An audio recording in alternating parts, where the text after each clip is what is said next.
प्रिय विद्यार्थियों, आज का टॉपिक है बीए सेकेंड ईयर मध्यकालीन भारत का इतिहास, जिसका प्रमुख शीर्षक है मुगल काल में जागीरदारी व्यवस्था। मुगल काल में जागीरदारी व्यवस्था और जमींदारी और मनसबदारी व्यवस्था इसके आधार स्तंभ थे। जागीरदारी व्यवस्था बहुत बड़े विशाल भाग में इनकी थी, जिसमें अमीर वर्ग को लिया जाता है। भूस्वामी अभिजातों अर्थात जमींदारों समेत अमीर वर्ग मध्यकालीन भारत में वह वर्ग था जिसे शासक वर्ग कहते थे। सामाजिक और आर्थिक दृष्टि से मुगल अमीर वर्ग एक विशेषाधिकार संपन्न वर्ग था। सैद्धांतिक तौर पर मुगल अमीर वर्ग के दरवाजे सबके लिए खुले थे, लेकिन व्यवहार में अभिजात परिवार के व्यक्तियों को ही यह विशेषाधिकार प्राप्त था, चाहे वे भारतीय हो या विदेशी। आरंभ में अधिकांश मुगल अमीर मुगलों के अपने वतन के थे। तुरानी व उसके पड़ोसी क्षेत्र ताजिकिस्तान, खुरासान, ईरान आदि।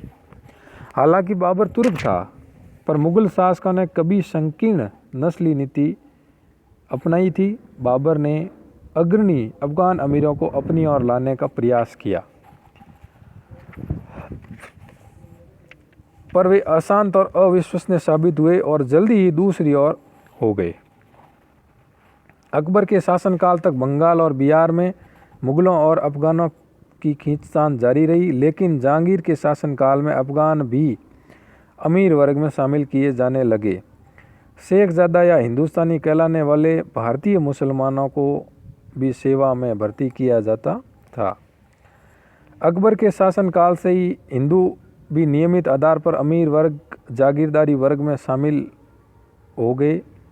उसमें सबसे बड़ा जो भाग था वो था राजपूतों का। आरंभ में राजपूतों ने भी जो ये नीति ग्रहण की थी वो थी कछुआ। एक आधुनिक गणना के अनुसार अकबर के काल में अमीर वर्ग यानी जागीरदारी वर्ग में हिंदुओं का भाग था 16%। राजा मान सिंह और राजा बीरबल दोनों अकबर के निजी दोस्त और स्थायी साथी थे, जबकि राजस्व प्रशासन के क्षेत्र में राजा टोडरमल का भारी प्रभाव और सम्मान था, जो राजपूत अमीर वर्ग में शामिल किए जाते थे। वे या तो पुश्तैनी राजा होते थे या राजाओं से संबंधित या उसके सहयोगी अभिजात परिवार के होते थे। इसलिए अमीर वर्ग में उनके शामिल होने से उनका अभिजात चरित्र और प्रखर हुआ।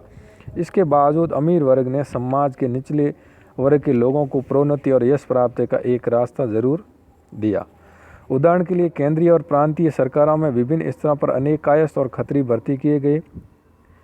कुछ निम्न वर्गीय लोगों को भी नियुक्त किए जाने के दृष्टांत मिलते हैं। जहांगीर और शाहजहां के काल में जागीरदारी वर्ग में पर्याप्त स्थायित्व था। इन दोनों बादशाहों ने अमीर वर्ग के गठन, जो मनसबदारी व्यवस्था पर आधारित था, उस पर बहुत ध्यान दिया। सुव्यवस्थित प्रोन्नति, अनुशासन, शाही सेवा में योग्य व्यक्तियों को भर्ती के लिए नियम कायदे बनाए। जैसा कि हमने देखा कि मुगल जागीरदारों का वेतन हर तरीके से बहुत ऊंचा था और ये अमीर उम्दा नाम से जाने जाते थे। इस चीज़ ने मुगल बादशाहों की उदार धार्मिक नीति ने और भारत की स्थिर राजनीति ने विदेशों से अनेक शक्तिशाली व्यक्तियों को मुगलिया दरबार में खींचा। इस तरह उल्टी दिशा में बुद्धि ही का दोहन हुआ। मुगल दरबार में नौकरी पाने के लिए भारत में ईरानियों, तुरानियों और दूसरे अन्य के आगमन के आधार पर फ्रांसीसी यात्री बर्नियर ने कहा कि मुगल अमीर वर्ग में विदेशियों की भरमार थी। एक दूसरे को दरबारी सेवा में आने के लिए प्रेरित करते थे। जहां प्रतिभाशाली व्यक्तियों का भारत आना जारी रहा, उनमें से अनेक तो मुगलों की सेवा में प्रमुख पदों तक पहुंचे, वहीं वे भारत में ही बस गए। भारत को ही अपने उन्होंने घर बना लिया। इस तरह पहले की तरह मध्यकाल में भी भारत बाहर से आने वालों को शरण देता रहा, लेकिन इन आवर्जकों ने अपने आप को तेजी से भारतीय समाज और संस्कृति में विलीन कर लिया, साथ ही अपनी कुछ विशेषताओं को बचा कर रखा। यही भारतीय संस्कृति की समृद्धि और विविधता का कारण है, जो उसकी अपनी एक विशेषता है। जहांगीर और शाहजहाँ के काल में अधिकांश अमीर ऐसे थे जिसका जन्म भारत में हुआ। साथ ही अमीरों में अफगानों, भारतीय मुसलमानों और हिंदुओं का हिस्सा बढ़ता रहा। इस काल में हिंदुओं का जो नया वर्ग अमीरों में शामिल हुआ वह मराठों का था। जहांगीर यह महसूस करने वाला पहला बादशाह था कि मराठे दक्कन में घटनाओं के केंद्र बिंदु थे। उसने उनको अपनी ओर मिलाने का प्रयास किया। इस नीति को शाहजहाँ ने भी जारी रखा। जो मराठा सरदार शाहजहाँ की सेवा में थे उनमें शिवाजी के पिता शाहजी भोंसले भी शामिल थे। हालांकि जल्दी वे दूसरी तरफ चले गए। औरंगजेब ने अनेक मराठों और दक्कनी मुसलमानों को नौकरी में रखा। मराठों के साथ मुगलों के संबंध की चर्चा हम आगे और करेंगे। यहाँ ध्यान देने योग्य ये बात है कि शाहजहाँ के काल में अमीर वर्ग का हिंदू प्रतिशत 24 था, तो औरंगजेब के काल में 33% हिंदू जो जागीरदार मनसबदार थे वो हो गए, यानी उनकी कुल संख्या में वृद्धि हो गई। हिंदू अमीरों में जो सबसे अधिक भाग था वो था राजपूतों का। हालांकि मुगल अमीरों को ऊंचे वेतन मिलते थे पर उनके खर्चे भी बहुत अधिक थे।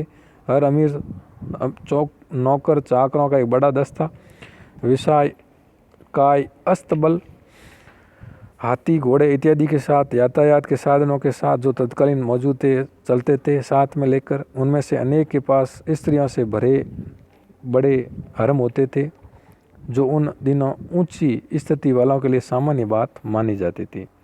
ये अमीर मुगल बादशाहों की नकल करते हुए वे तड़क भड़क का जीवन जीते थे। वे फलदार पेड़ों और बहते पानी के बागों वाले सुंदर मकानों में रहते थे। वे सुंदर से सुंदर वस्त्र पहनते थे। इस प्रकार ये जागीरदार बड़े शान और वैभव के साथ रहते थे और उनकी जो जीवन शैली थी वो अमीर उम्दा वर्ग की होती थी। एक सीमा तक वे आभूषणों के काल में भी जमा करके रखा जाता था। इस प्रकार ये जागीरदार अनेक तरह के सुख प्राप्त करते थे मुगल काल में। उस काल के व्यापारिक उद्यमों में अमीरों के भाग का ठीक हिसाब लगा सकना आसान नहीं है। कभी कभी कुछ अमीर बल्कि शहजादे भी कुछ मालों की खरीद बिक्री बढ़ाने या दस्तकारा व्यापार अपनी सेवाओं में मालों को सस्ता बेचने पर मजबूर करने के लिए अपने पद का दुरुपयोग करते थे। लेकिन ऐसी मिसालें इतनी अधिक नहीं कि व्यापार, वाणिज्य और दस्तकारों को उत्पादन पर गंभीर प्रभाव पड़ा हो। इस तरह 17वीं सदी में जागीरदारी वर्ग की संख्या में तीव्र वृद्धि हुई। विभिन्न समूहों, व्यक्तियों और वर्गों के आपसी तनाव, जागीरदारी व्यवस्था के कार्यकलाप के संकट ने औरंगजेब और उसके उत्तराधिकारियों के शासनकाल में अमीर वर्ग के अनुशासन और कामकाज पर प्रतिकूल प्रभाव डाला। बाद के एक अध्याय में कुछ पक्षों की और भी चर्चा की जाएगी।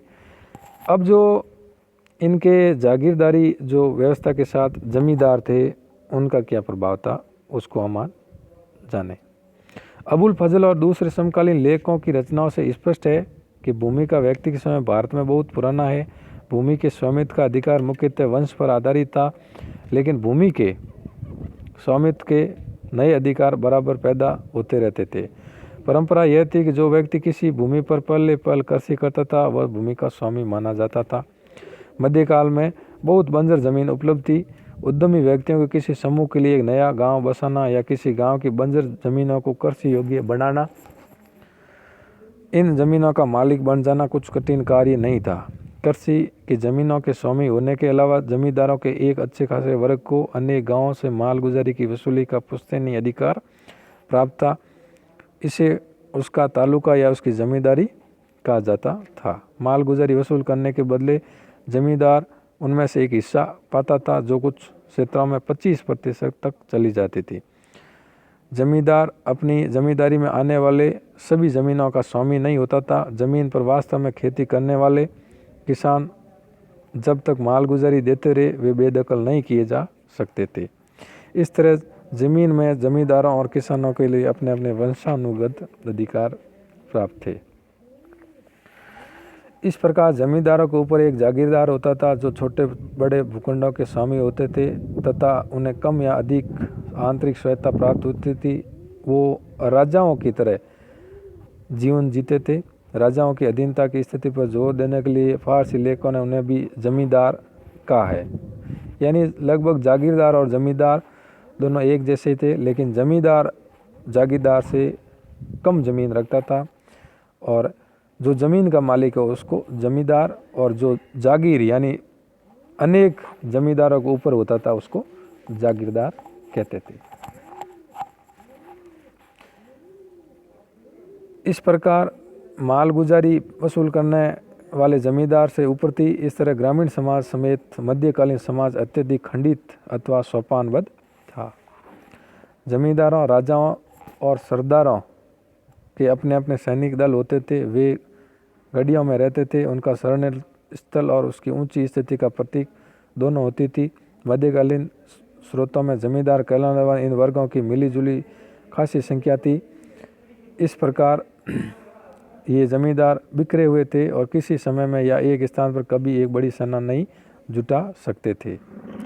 आमतौर पर जमींदारों ने अपनी जमींदारियों में बसे किसानों के साथ जाति, वंश या कबीले के आधार पर गहरे संबंध होते थे। भूमि की उत्पादकता से संबंधित उनके पास खासी स्थानीय जानकारी भी होती थी। जमींदार वर्ग बहुसंख्यक और शक्तिशाली था तथा वे पूरे देश में देशमुख, पाटिल, नायक आदि विभिन्न नामों से भी जाने जाते थे। जमींदारों के जीवन स्तर के बारे में कुछ भी कहना कठिन है। अमीरों की तुलना में उसकी आय सीमित थी। छोटे जमींदारों का जीवन तो कमोबेश किसानों जैसा ही रहा, लेकिन बड़े जागीरदारों का जीवन छोटे राजाओं और अमीरों के आसपास रहता था। अधिकांश जमींदार देहातों में रहते थे तथा एक प्रकार के ढीले ढाले बिखरे हुए और स्थानीय अभिजात थे।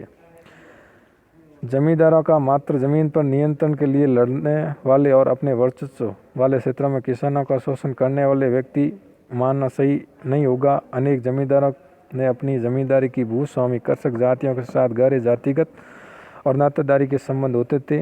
ये जमींदार एक सामाजिक मानदंड तय नहीं करते थे, बल्कि नए गांव बसाने, कृषि का प्रचार और सुधार करने, पूंजी और संगठन प्रदान करते थे।